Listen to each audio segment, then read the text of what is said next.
Hello, everyone. I'm Carly, and wait, why are you looking at me like that? And I'm Sam. right. And welcome to Read Receipts with Carly and Sam, our book-based podcast covering all the latest hits and some stories off the beaten path. With a few fun and exclusive episodes mixed in between. Love, loss, legacy, those are the themes that we are covering today in the book for this month's book club episode, The Invisible Life of Addie LaRue by V.E. Schwab. Yes, there is a lot to unpack here. There's quite a few themes in addition to the ones that you mentioned in this book. And I'm pretty excited to get into it because I think it's been a while since we've had kind of a heavier book to cover with just like a lot more analysis, a lot more theories, a lot more, just like deep dives, I guess. So I'm pretty excited to get into that. Yeah, me too. I will admit, I know that this isn't exactly like the kind of fantasy book that we thought that we were getting into, but I do still like, when there's a longer book, naturally there's more to discuss. Yes. And I do kind of miss those days. Like, don't get me wrong, it was nice to have a bit of a break, but... Yes. And as always, we would like to remind you all that because this is a book-based podcast, we will be diving into, like we said, some bigger themes, a lot more analysis with this, obviously character backstories, plot points, things like that. So just a reminder that if you haven't read the book yet and you want to, pause right here, go give it a listen, go give it a read, and then come revisit us once you've finished because there will be spoilers ahead. You've been warned. Before you bounce, though, if you want to hear what this book is about, I will read the back of the book summary as well as for our people who have already read this book. Just a kind of quick summary and reminder. Here is the back of the book summary. France, 1714. In a moment of desperation, a young woman makes a Faustian bargain to live forever and is cursed to be forgotten by everyone she meets. Thus begins the extraordinary life of Addie LaRue, and a dazzling adventure that will play out across centuries and continents, across history and art, as a young woman learns how far she will go to leave her mark on the world. But everything changes when, after nearly 300 years, Addie stumbles across a young man in a hidden bookstore, and he remembers her name. A short and sweet little description. Yes. From that description, when we first read it, I remember thinking that this was going to be very, fantasy driven and like maybe a little bit of mystery, like who is this guy that remembers her name? And I do think it took, like we mentioned, I think a little bit earlier, that it took a little bit different of a turn than that. It wasn't exactly what we were expecting, but I mean, still overall really good. I'm excited to get into that and kind of talk a little bit more about what we expected versus what we got. Exactly. So, but before we do that, I also want to run through some important characters with you all. So firstly, we have our main girl, Addie. Adeline, which, speaking of, I read and listened to this book. At first, I was reading it with my eyes, and then after a while, I was like, I need to pick up the pace. And I was really hearing it like Madeline, Adeline. So when he at one point says Adeline, I was like, oh, makes sense. French. We're in France. Yes. But see, that's, okay, so I just read it as Adeline because I say Madeline. Oh, that makes sense. You know a Maddie though, so you might be a little more acquainted with. Yeah, but I guess you could say it either way, right? True. I was thinking of the cartoon, the girl with the little hat. Yes, the yellow jacket girl. Yes, yellow jacket girl, and then the nun who's like, something is not right. Yes. me That's fair. all the She time. is a Madeline, so yes, yeah, that is fair. So I guess it could go either way, but yes, our main girl Addie, she goes by Addie anyway, so that's what we'll call her. Yes. Our man in darkness. Our antagonist. I have feelings about him. Okay. Luke. Our main love interest, Henry. Then we have some other side characters like Estelle. We have Robbie, B. We have Adeline's parents. We have all of her lovers throughout the way. There's a few of them. Yeah, there's a few impactful lovers here and there that might have existed for a short moment, but did leave a mark on her. Yes, yeah. So we've got those characters, but definitely the main three are little love triangle. I think we'll focus a lot on them. But those are just some of the characters that we'll run into in the book. How did you feel about the book? So I ended up rating the book 3 stars. Okay, me too.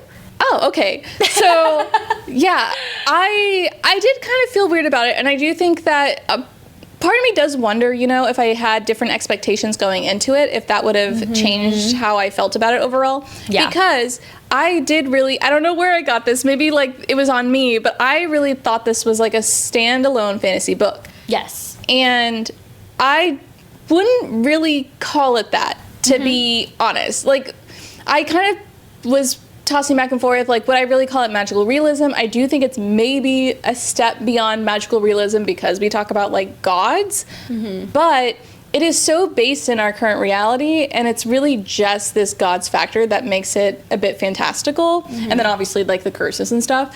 But to me, it just didn't really feel like a real fantasy. Like, when I think of a fantasy, I think of a made-up world, I think of magic systems. I don't expect to be on Earth with normal humans.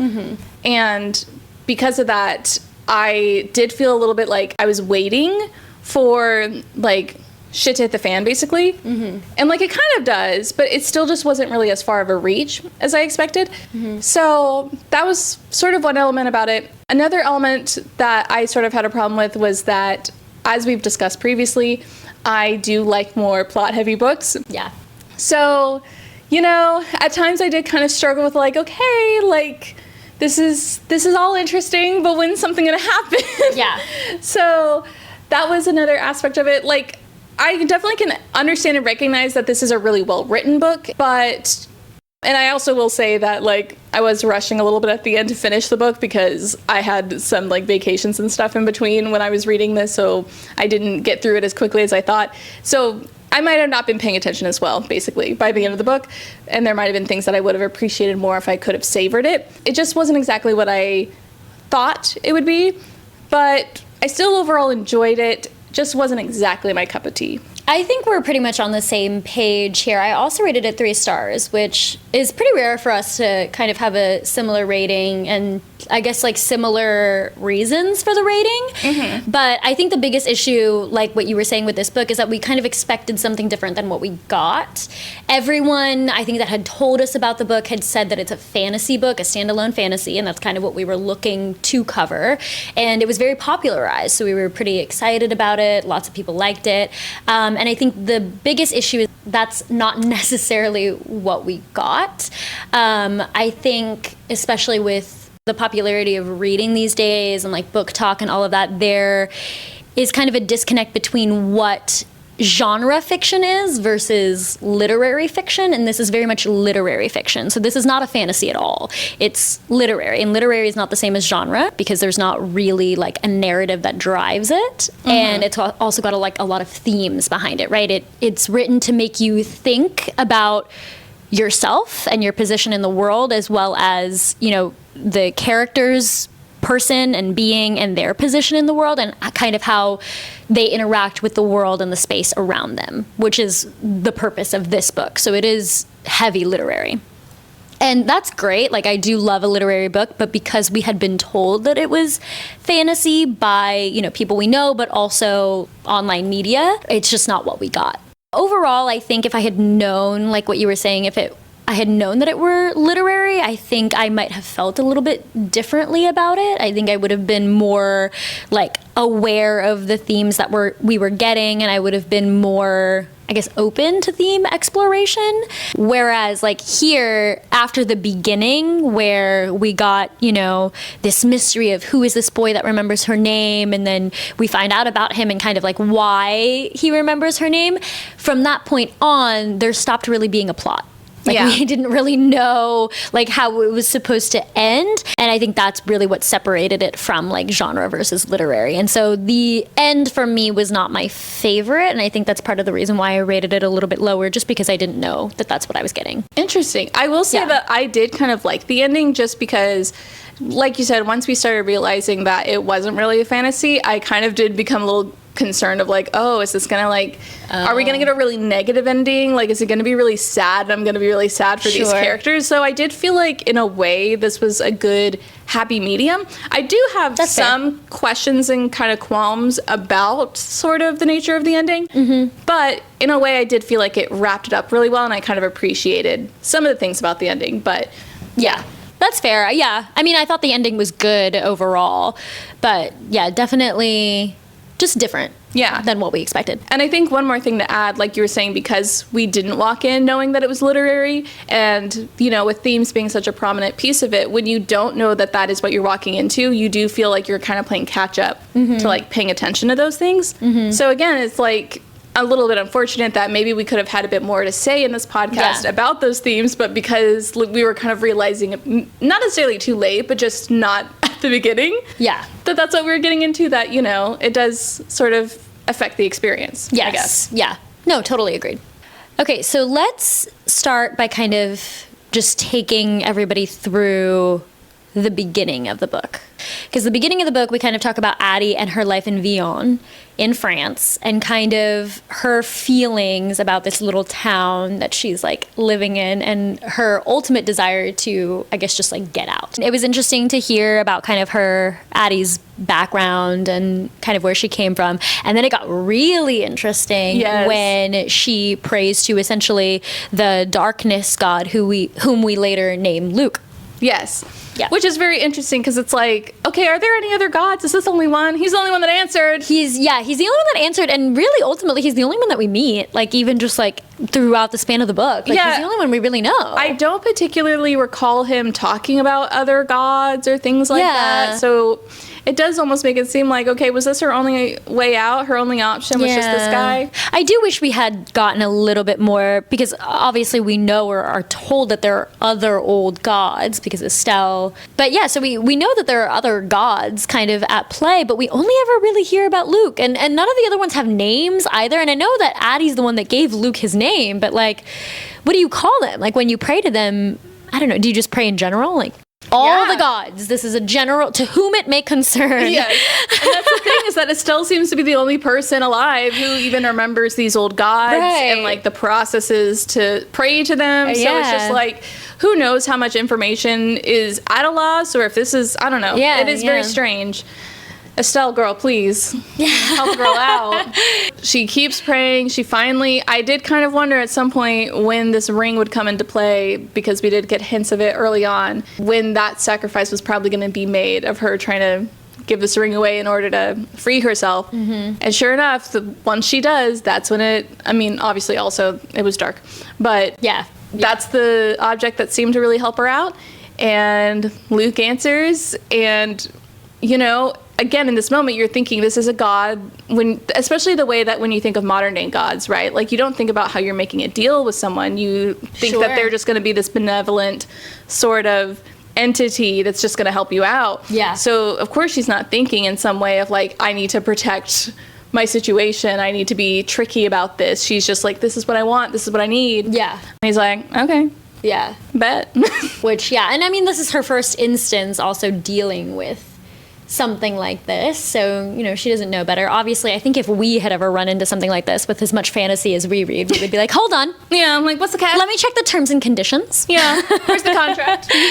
But yeah, with it being her first time, and her being so desperate, like, it's already nighttime, she's been praying for hours, right? So it's like, you know, okay, I'll give you my soul, I guess. Yeah, whatever I gotta do. Yeah, whatever. Whenever I'm done with it, you can have it. So, yeah. Do you think part of the reason that she ended up living so long is because she just refused, I mean, you know, throughout the book, knowing how her relationship with Luke kind of evolves, is because she refused to give it to Luke, like, because they have such a, like, you know, polarizing relationship? Like, do you think if it had been a different god, or maybe like a nicer god, she would have been like, okay, I've lived, you know, 100 years, I'm good? Yeah, do you think so? It's partly because of the fact that it's Luke? Yeah, it is hard to say, because I mean, I think we obviously, like, her viewpoint on, for instance, marriage and stuff like that, indicates that she is a more stubborn and more strong-willed person. So maybe she would have always lived for a while, assuming like same conditions, different god. Yeah. But I do think that she is definitely, it seemed like every time Luke sort of negged her on, she was like, fuck you. Right. It gave her it gave her some like resurgence of like stubbornness, I guess. Yeah. But I do think there also is some truth to, like, you know, he would be like, really, you're not done yet? And she'd be like, look, I've gotten to be in Paris, like, I've gotten to see elephants, I got to see this and that, and like, she did really appreciate the good aspects of it. So That's true, yeah. I think, I don't know, it is hard to say, but it certainly felt like, yeah, he was kind of fueling the fire himself. Sure. I think real quick we should also kind of talk about like what happens once the deal is made and she kind of realizes that people can't remember her anymore, and she's kind of like figuring this out as she goes, which is also kind of insane.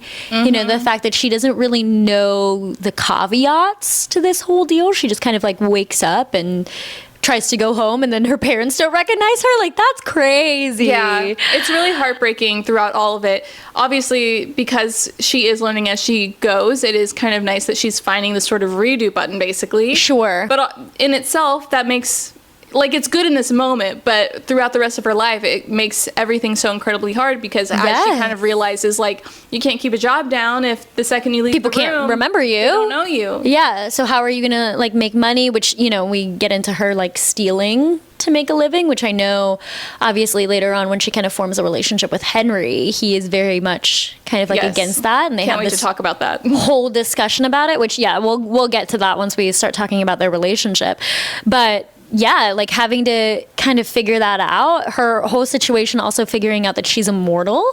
Like it's not just like one lifetime of freedom. Like she has it forever until she decides not to anymore. Like that's got to be insane. Like imagine, you know, in her situation, she gets like stabbed, right? And she's like, I'm gonna die. Like I got stabbed, but then it heals. Like that's crazy. Not to mention, it's not just that she's immortal. She still can suffer and feel pain, feel hunger, and then still live. And then live, Yeah, I think it's completely different when it's like you still feel all the same pains. Like, you know, otherwise it's like, yeah, I don't necessarily need money. I don't need food. I don't need this and that because I can survive. But it's like, no, you're still But no, you still need horrible. all of that, yeah. Yeah, so really crazy situation. Yeah. Really sucks. And it's just, I remember reading that entire part of her kind of like figuring that out and thinking, wow, that's a lot for you to have to kind of like figure out on your own, and realizing also very quickly that nobody remembers you. So you're really pretty much on your own figuring that out. Yeah. So it feels very much kind of like a video game. Like she like, you know, honestly, yes. She's like playing the video game. She's the video game character, and then she like dies or makes a mistake and then like respawns at the checkpoint and kind of has to figure out, okay, so I can't do that because that is bad. That's wrong. So right. Let me try this thing. It was kind of, honestly, I did think it was almost a little funny when she like goes to Estelle's house, and Estelle's like, the first time the way that she responded, and so then she handles it differently, and then Estelle's like, okay, let me get you some help, and then closes the door, and it's like, okay, well, never mind. That also doesn't work. Nothing's gonna work. So yeah, we're out of luck here. Yeah, it really is. I mean, lots of trial and error with that. Okay, so now I think we should get into kind of the, I don't know, meat of the story, I guess, with the whole meeting Henry, learning about Henry, falling in love with Henry, all of the Henry time things. It's Henry time. It's Henry's time. Addie goes into Henry's bookstore. Kind of interacts with Henry a little bit, thinks it's going to be the last time, you know, because like we were saying, she's figured out over the course of 300 years that people can't remember her. So it's like, oh, whatever. Yeah. She comes in another time, tries to pawn off this book that she stole, and he's like, bruh. He's like, you were here yesterday. You think I'm stupid? Like, yeah, do I look like an idiot to you? And she's like, excuse? And she's like, wait a second. Because even before that, whenever she tries to steal the book, like, she leaves thinking, well, like, I've left his line of sight. I should be good. He should have forgotten me by now. Yes. And then he stops her. Like, she makes it out the door, and he still chases her out. Yes. And she's like... And I think there's even a moment where she's kind of like, oh, maybe he saw me the whole time. Like, maybe I didn't realize it. Yeah, like through the window, or maybe he, like, managed to catch the door in time. But then the next day... and he's like, girl. Yeah.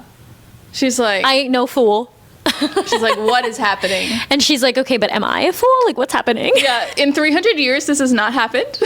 So... Yeah, I feel like if it were me, I probably would have reacted similarly. Yeah. As she did, kind of, you know, you can remember me? Yeah. I mean, I would have looked like a fool. I would have been like, I mean, she did have a proper freak out, but I would have really freaked the fuck out. Yeah. If I were her. Yeah. Because, I mean, truly, you've been alone this entire time and suffering through the world, basically. I mean, that's a more negative way of looking at it, but like, sure, going through life alone. And expecting that everyone's going to forget you the second they aren't looking at you. Yeah. And then suddenly this happens. Like, this is a huge game changer. I think I also would have freaked out significantly more. And then I think I would have, you know, done a sort of situation like a, you know, like I would have. Hold on a second. Let me just walk around the corner real quick. Yeah, let me go behind this wall and then come back out. And like, do you still know me? Yeah. But I do want to talk a little bit more about Henry himself, because we do get one little peek behind the curtain chapter from Henry's perspective in the earlier stages of this book. Okay. And immediately, like, well, okay, maybe not immediately, but definitely after a little while, it's like, okay, something weird is going on with Henry, because, like, I think that maybe even from Addie's perspective, the first time we see Henry, there's a note of, like, one of the customers is hitting on him or something like that.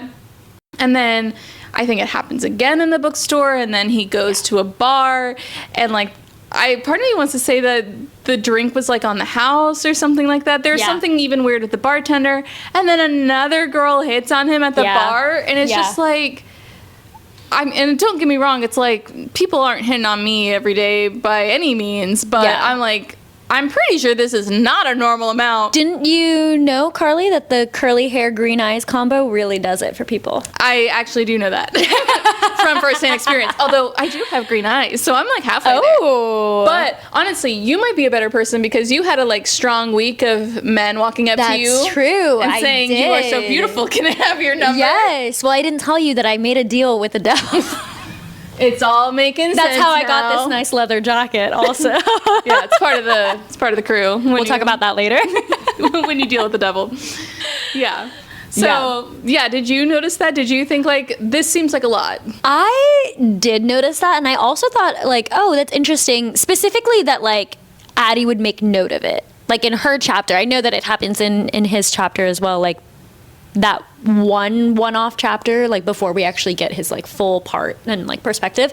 I know it happens in his chapter as well, but specifically in her chapter when she first sees him, she also kind of makes a note of like him being attractive and also kind of looking like the stranger, right, that she had imagined for herself when she was young. Yes. With like the dark curly hair, green eyes, and eventually what Luke ends up looking like in her perspective because of this being kind of how she imagined her like love or whatever.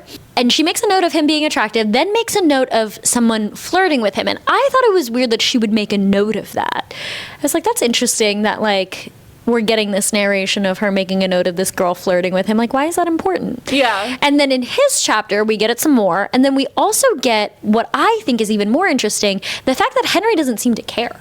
Yes. And I remember thinking, like, there's something up with that. Like, there's something, I think that was my first clue in that, like, Henry is not who he seems to be. Like, there's some sort of thing going on with Henry because it's clearly happening a lot. Why isn't he saying anything about it? Yes. I also had that thought. And my mind did immediately go to, I think he has a curse of his own.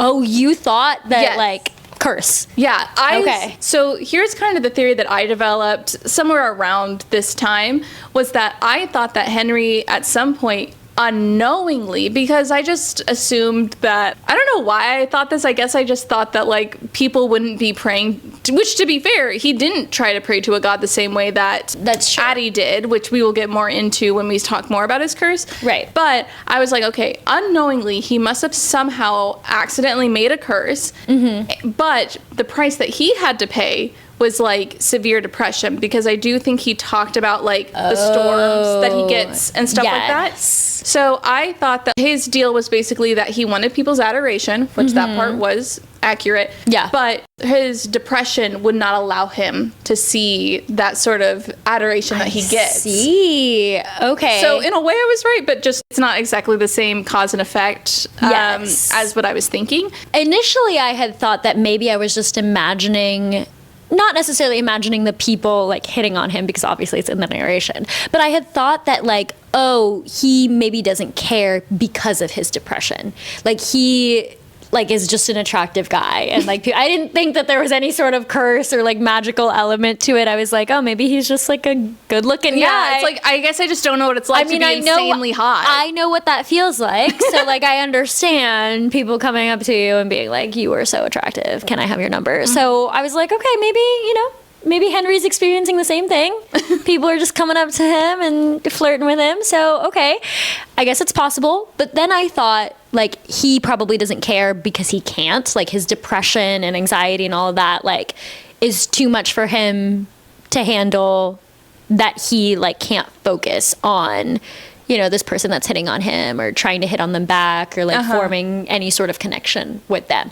And so that's kind of what I told myself was going on. And then I thought maybe, like, because I wasn't on the curse track at all with him, I thought maybe that's like why I had a strange feeling about Henry. Like maybe that's what it is because he's depressed. Like maybe that's his whole thing. And I wasn't sure exactly how that would tie into Addie's story or anything at all. I just thought like maybe that's I don't want to say like what's wrong with him, because there's nothing wrong with you, but I think with depression. But I thought that was like the thing, because there was clearly something in Henry's story that we didn't know about. So I was like, it's depression. Especially because he is the only person that can remember Addie. It's like, well, something has to be different. Something has to be different. Yeah. And I think maybe that was also part of why I was a little bit more on the curse train, because I do remember noticing immediately when we switched POVs, and this is only after the first day when she tries to steal the book. Mm-hmm. Henry comes back in after confronting Addie outside. He comes back in and B's like, what were you doing?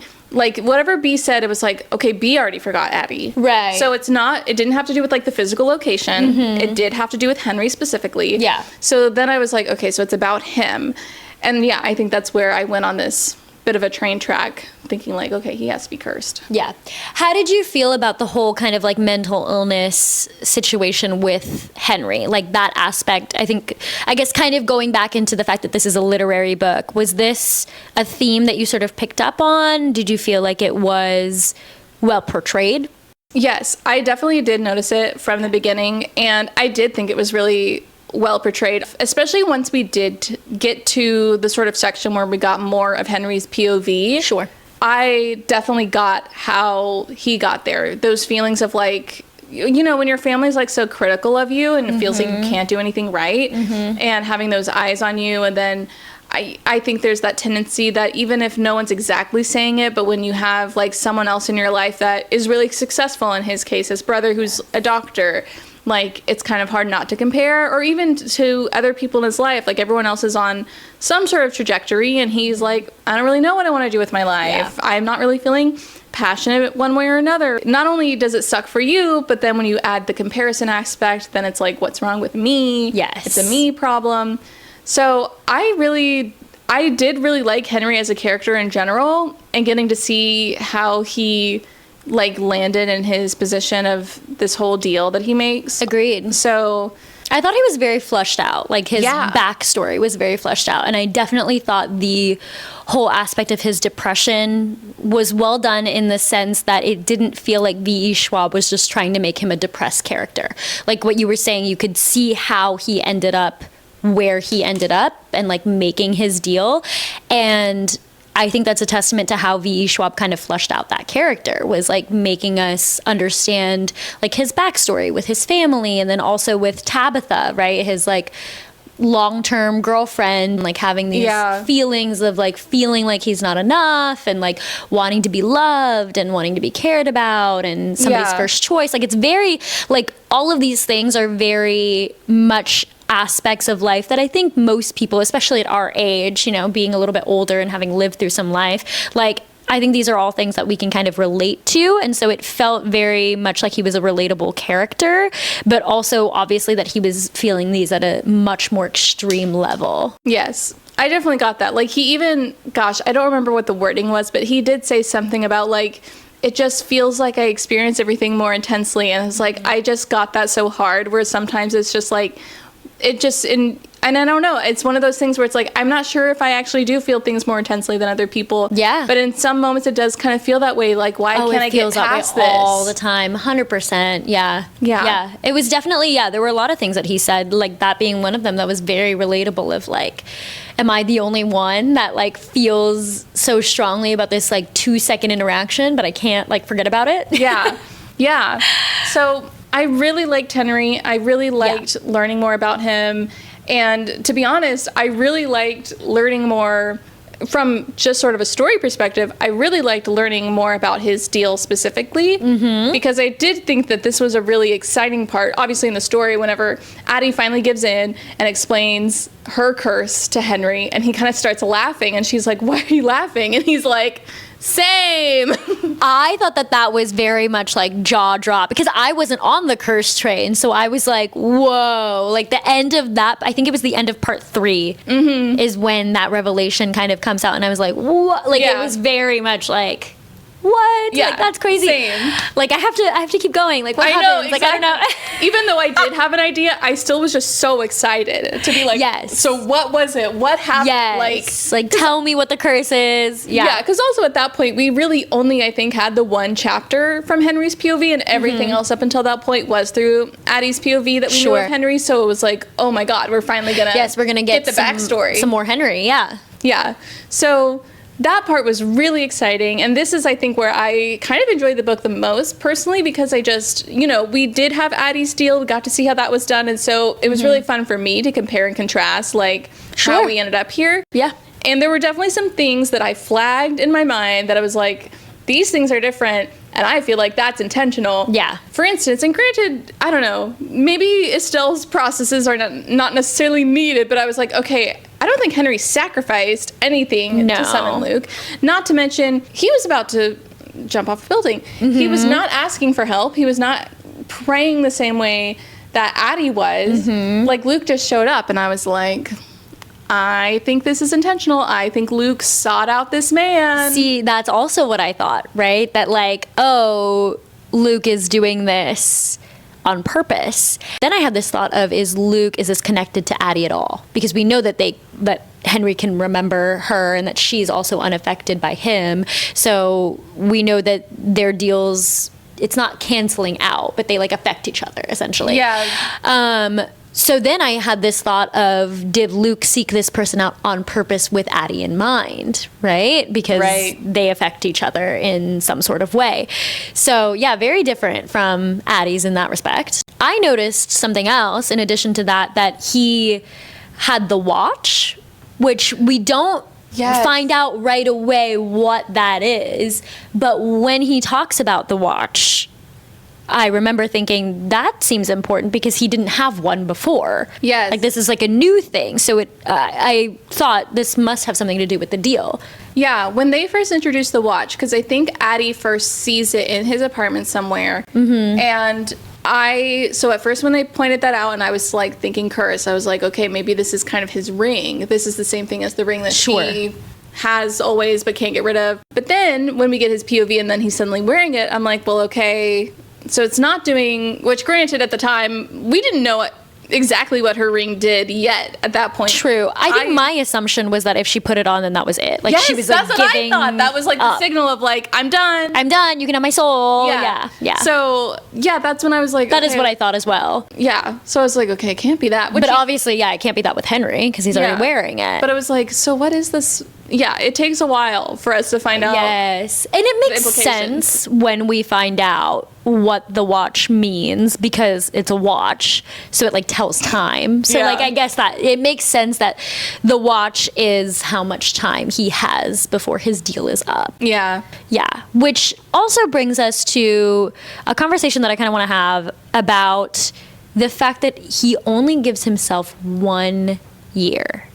So if it were you, would you have asked for more than a year? Well, if it were me, yeah, definitely.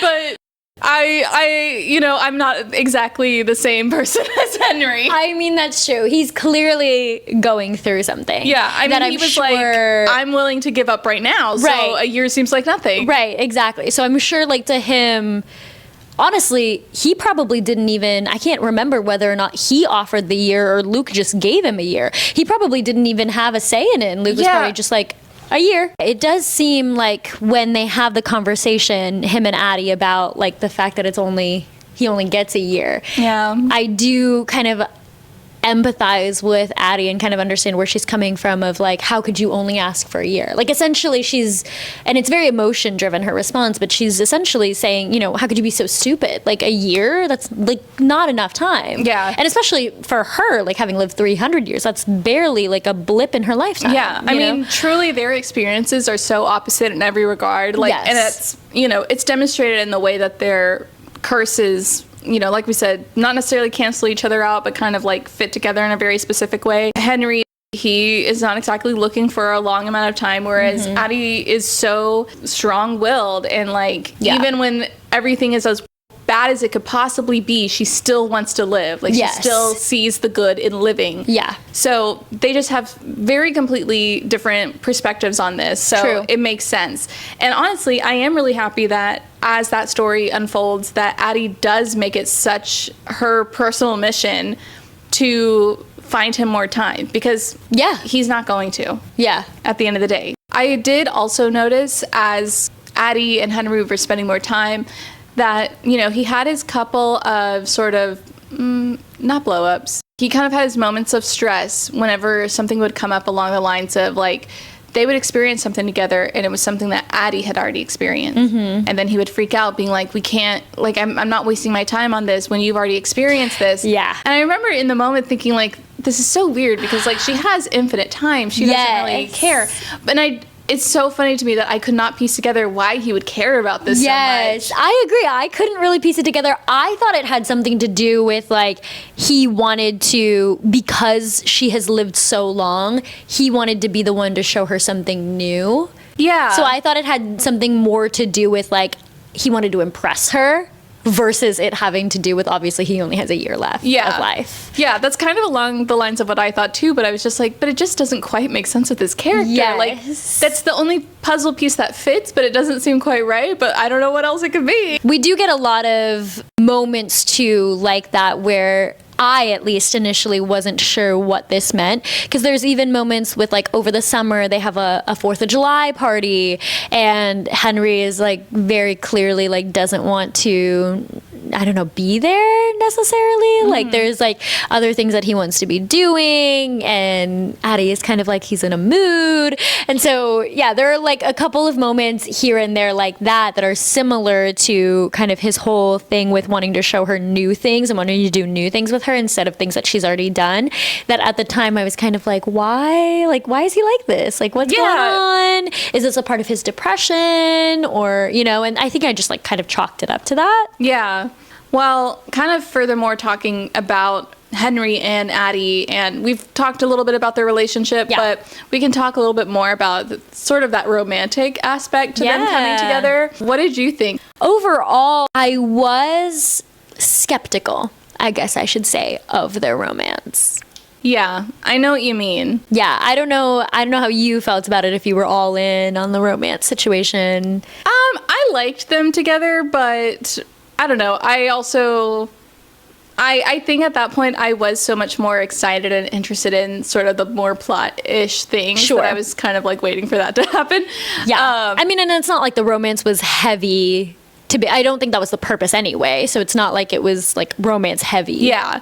But especially I think what you're referencing, once we get to the reveal that they both are cursed, and it fits in such a specific way, you can't help but start to think, like, okay, so how much of this romance is built on these two people and who they actually are versus their circumstances? Yeah, there was definitely a lot of that from the moment we kind of find out that their curses complement each other, that it was hard for me to ignore that and not think of, like, okay, is this love or is it infatuation?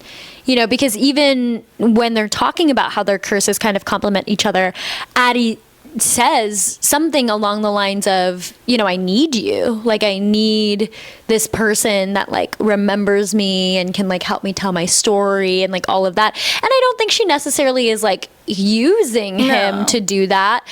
But it's hard to completely ignore that fact or like the possibility that in some ways she might be using him. I don't think using him is necessarily the right term. Essentially, for lack of a better term, I'll use using him in this context. But the fact that that is something that she has clearly craved for a really long time is leaving a mark, leaving a legacy.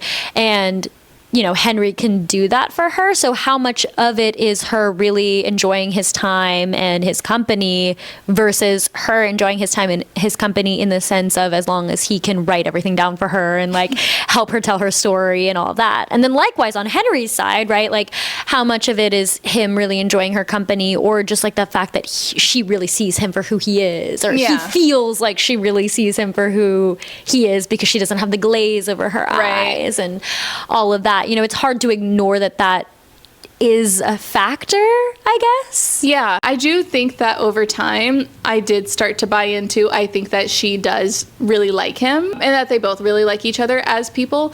I don't know, there's so many elements to it because, like, does the fact that they both have curses in themselves and can share that experience also play into why they like each other because, you know, no one else can really relate to that. But then on top of that, isn't that how everybody falls in love anyway? I know, true. Like, isn't like that... you have things in common. You have things in common.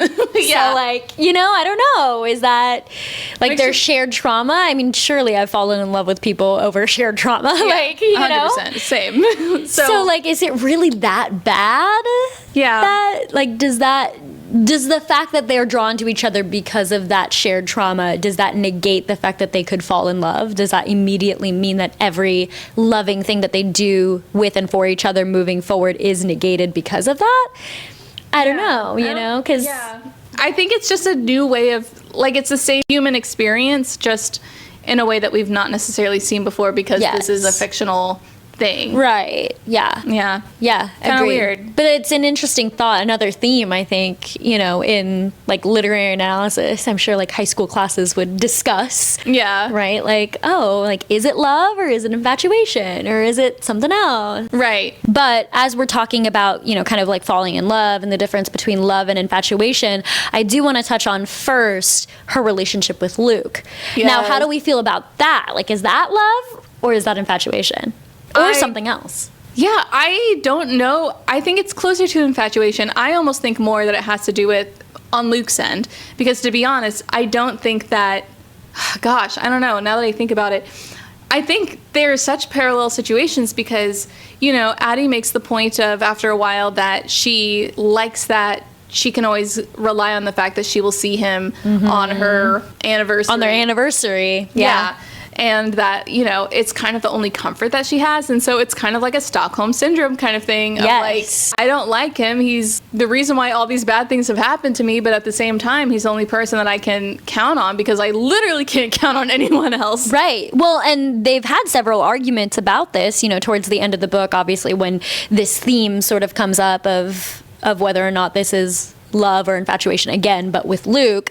And Luke tells her, you know, of course this is love. And she kind of says, well, no, like, I'm not in love with you. And he says, yeah, you are. You know, like, you rely on me, you do all, like, everything we kind of mentioned. And she says, I do all of that because you've left me no other choice, right? You have isolated me so much that you're quite literally the only person I know. Like, you're the only one I can rely I have on. no choice. I have no choice. Yeah. So, like, is that love if I have no choice? Yeah. And she also, you know, she kind of asks him, like, do you love me? And he's like, yes, of course. Of course I do. It's like, do you love me or do you just like possessing me? And he's kind of like, but then he makes the counter argument of like, I mean, what's the difference? I see humans do it all the time. Yeah. And it's like, yeah, fair. Well, it's like, but it is different, Luke. But it is different. It's like, look, just because some bad people do that doesn't necessarily mean that it's the same. Yeah. Just because you can find some examples of it. Well, and also for him, you know, like you were saying, it's kind of what he's seen humans do.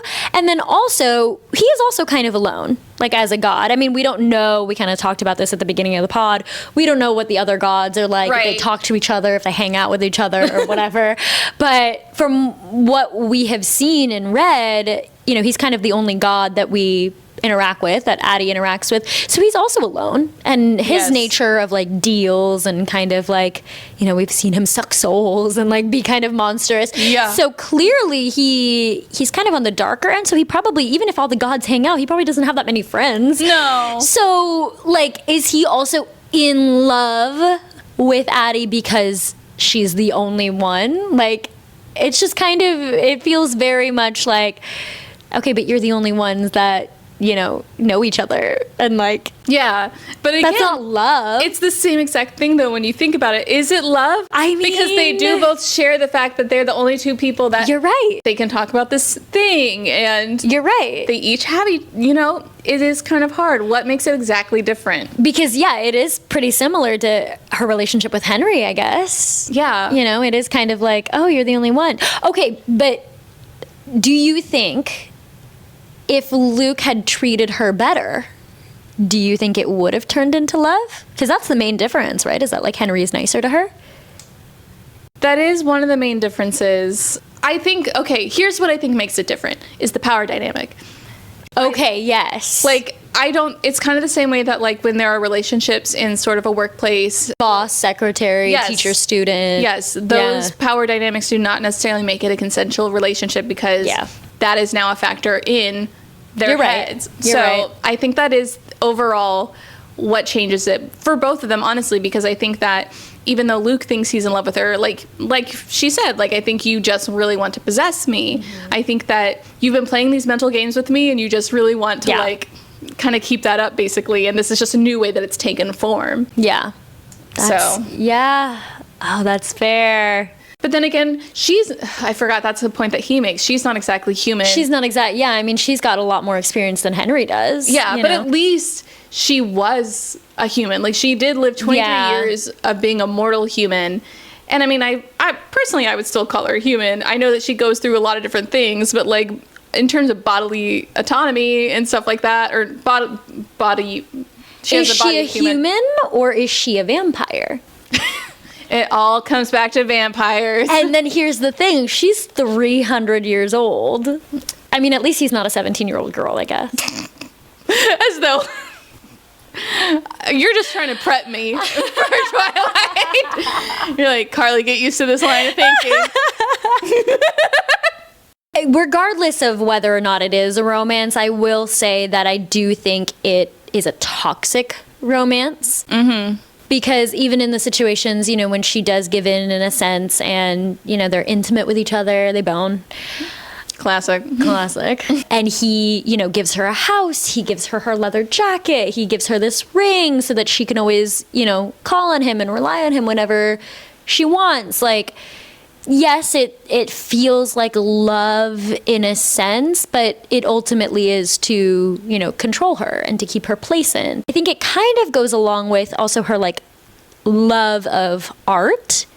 Like, that kind of develops as well, of, like, her love of art and her love of artists and kind of, like, how that, I guess, is depicted in the book. How did you feel about that? I really loved that. I thought from the moment that we started to see that with like the beginning of the parts, how it would always start out with some sort of piece of art that she has in some way influenced or in some cases actually been in and been a part of. Mm-hmm. I thought that was so neat, and I really liked, especially as time went on, getting to see the way that Luke especially taunts her with like, you can't make a mark, you can't do this or that, but she kind of sees how, actually memories can, is it that she says?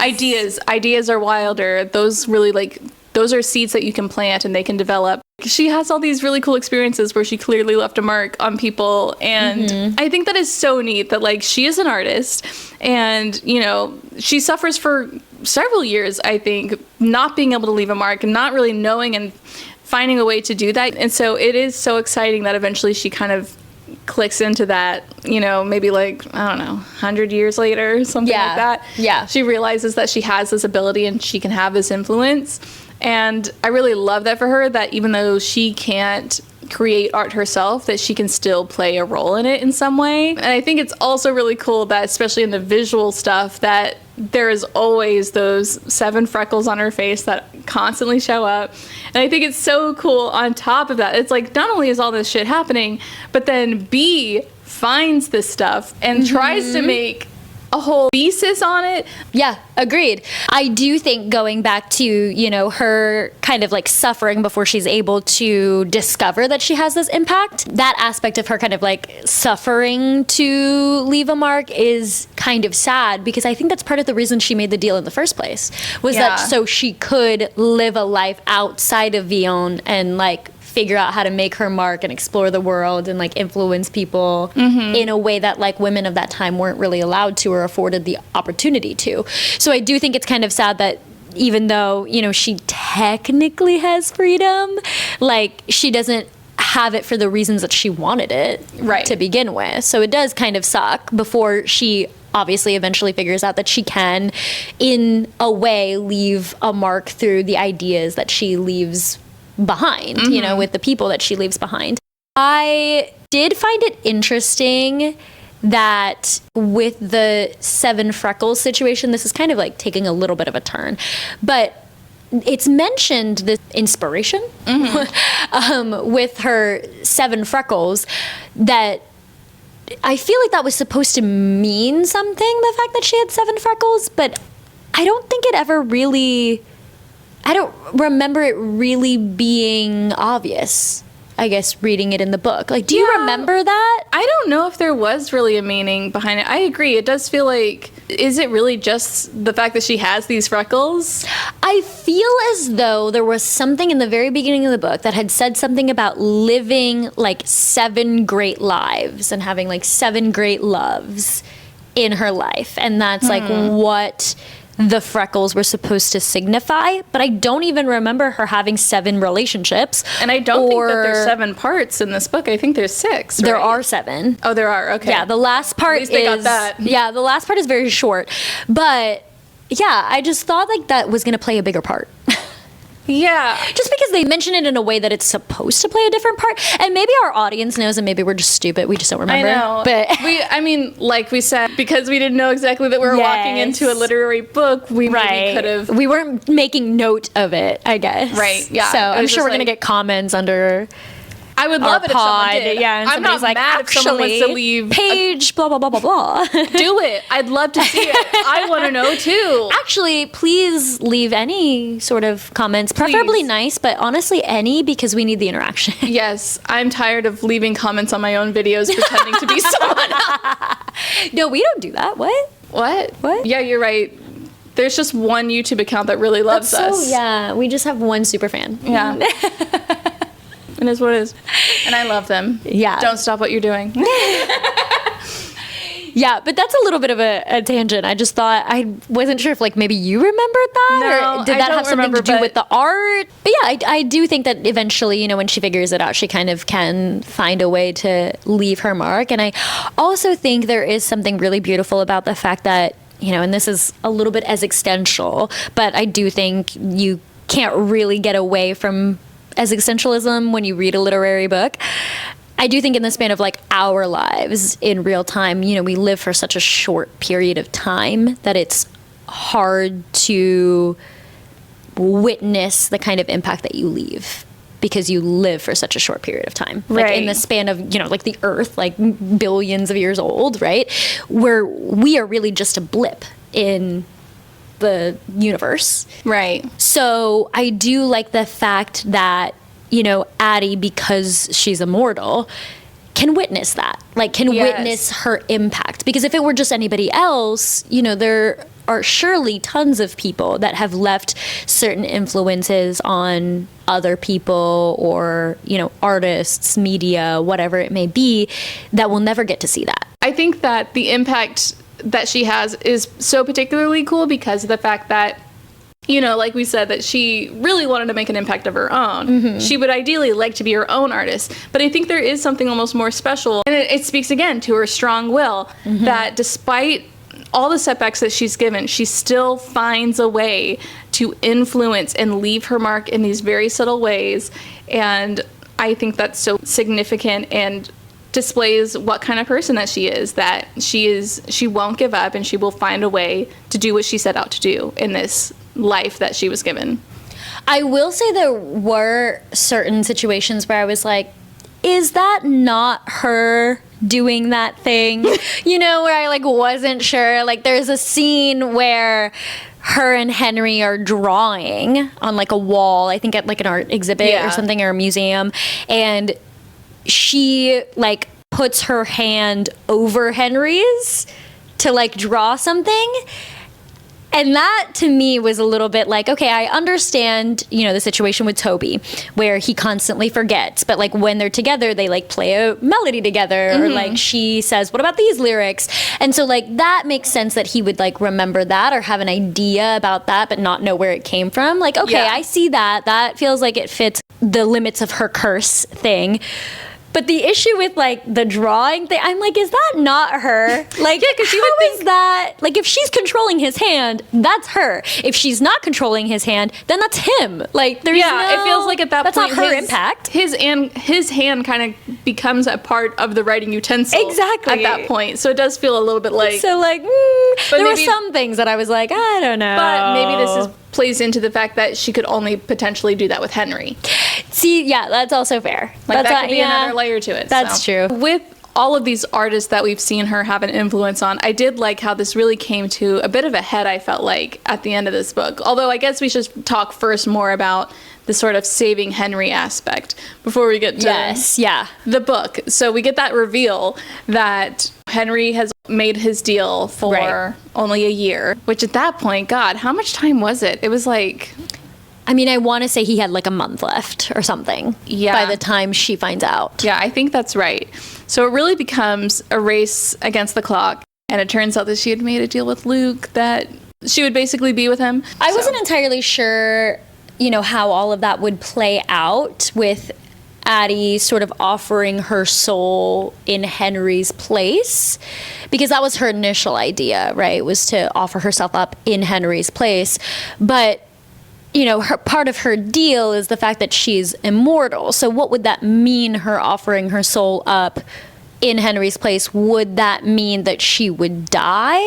Yeah, that's kind of what Henry? I was a little worried that is what was kind of happening, I thought to be that's honest. What was going to happen, and I thought it was going to end with Addie, you know, dying, but being okay with it because she died for somebody that she loved and because she already got 300 years. Right. And then there was going to be, you know, I figured maybe not in the sense of the book, I wasn't sure exactly how that would play out, but then I figured Henry would do something to like honor her memory. Yeah. At the end of this book. That's really what I thought was going to happen. But then also, you know, analyzing that a little bit more, because we have to, of course, with a book like this, I thought, okay, if that's what they're getting at when Addie says, I'll offer myself up in Henry's place, if that means that she would be dying, would Luke even allow that because he's in love with her? Like, would he even take her soul?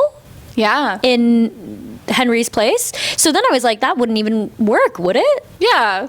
Like, I can't imagine him chomping her up the way that he chomped up the old lady. I was like, I don't know if that's gonna work exactly that way. So it was also interesting to see how that played out, because I wasn't sure how V. Schwab was going to do it. So it was interesting that it was, instead of like a soul for a soul, it was more like, I mean, I guess essentially that way, like, I'll give you my life, I guess, like servitude almost, of like, I'll be by your side. Yeah, it was kind of like, I'll give you whatever you want. Yeah. And it just so happened that instead of like her soul, it's more like living my life with you. Me, yeah. But I mean, you know, like what you were kind of touching on earlier, she kind of made it her own. Yeah. Yeah, she did, which I have questions about, because so let's revisit. I think it was along the lines of her saying, I will be by your side as long as you want me there. Yeah, I think that's right. But then her perspective is like, okay, that means after that I would be free. Yes. And that, I think, is where I have a little bit of hesitations of like, what would be free even be at this point? I feel like that would just be returning to what she had been doing the whole time. Right? Like, exactly. That's kind of where I'm like, so would you return to the version of you that you have been for the last 300 years? Or would you return to being a human, in which case do you immediately die because you're 300 years old? Yeah. That's fair. I think I had assumed it was just going to be, if she gets free, she would just go back to what she was doing for the last 300 years. But also, Henry's got to be dead at that point. It's just kind of funny because it's like, girl, are you thinking this through? What does this mean? Yeah. But she felt very confident in it, right? She was like, yeah, I'm going to beat him. Like, I outsmarted him. Yeah, I can't be here forever because... Right. Yeah. So, I mean, I don't know. We'll see how that goes. It's just sort of, I guess, the gratification on our end that after all this time of Luke always having the power over her, basically, that she has this power over him. Yeah. Which I guess from that same perspective of like, you know, she made a deal and she didn't know exactly what she was getting into. There is a bit of the same power dynamic of maybe there are things that we aren't considering that because of the nature of the way that he worded this deal and she worded this deal. Maybe there are a bunch of other consequences to this that he's going to suffer from. And so the power is basically switched, to her side. Yeah. Yeah. So it is interesting to see. I also thought that last scene was really interesting to see with her, you know, kind of like shelving the books, like seeing her book on the shelves was very nice. And I'm sure a very like cathartic moment for her to be able to see that. Because it's also not like she asked Henry to write everything down, but I don't think there was like talk of him like publishing it or anything like that. So it was more just, you know, for the sake of that it could having it. Yeah, like that it could be written down. Yeah. And also a really great full circle moment for Henry as well, that this book has given him a lot of purpose. This drove him for a good couple of years to put together. But luckily, because of the nature of this book, it seems like it's really taken such a form that I think it will drive him and hopefully won't lead him back to the same place that he was when he made the deal. Agreed, yeah. So it really worked full circle because I was kind of worried, like, okay, we're giving him his life back, but like, is that really going to be enough for him? You know, when we left him, it's not like he loved that life to begin with. Right. So, yeah. And this is where I kind of liked this ending, that it does feel like a happy ending without it feeling like it's wrapped up in a bow, you know? Yes. Because obviously Addie still pays a price. Even if she does have the power in this situation, she is still paying a price. And again, I really like that after all these years of Addie trying so hard to leave a mark and taking years to figure out how to do so, that she really gets her story. Yes, like there. Her full story. Yeah, it's hers. It's not her influencing anyone. It's not this or that. This is truly her. Yeah. Yeah. So very cool. Yeah, great, like, nice full circle moment for her. Well, that was it. We did it. We covered The Invisible Life of Addie LaRue. Now, will we forget it? Oh, probably not. Yeah, well, I mean, I guess we'll see. We'll see. We'll find out. Yeah. Hopefully it lasted. But yeah, that was a good time. I think it was really fun to get to think a little bit more in depth like that. Yeah, I agree. All of our romance books over the summer were so fun, but it has been a different sort of fun, kind of like getting back into like theorizing about things and analyzing characters and figuring out certain, you know, plot points. Speaking of, I'm pretty excited for continuing to do that as we finish out the year on the pod, because I think we've got a couple more, I don't know if like darker themed books in play. We've got a couple mysteries, thrillers, that sort of situation. So I'm pretty excited to get into that. Yes, because of course we were going to let October go by and not read spooky books to fit the holiday theme. So you know us, we love a holiday. Yes, we do. We love a season. We love a season. With that all being said, in our next book club episode, we will be reading a very well-loved thriller, The Silent Patient by Alex Michaelides. Michaelides? Michaelides. That can't be it, is it? No. Michaelides. Hold on, he lives in London. Alex Michaelides.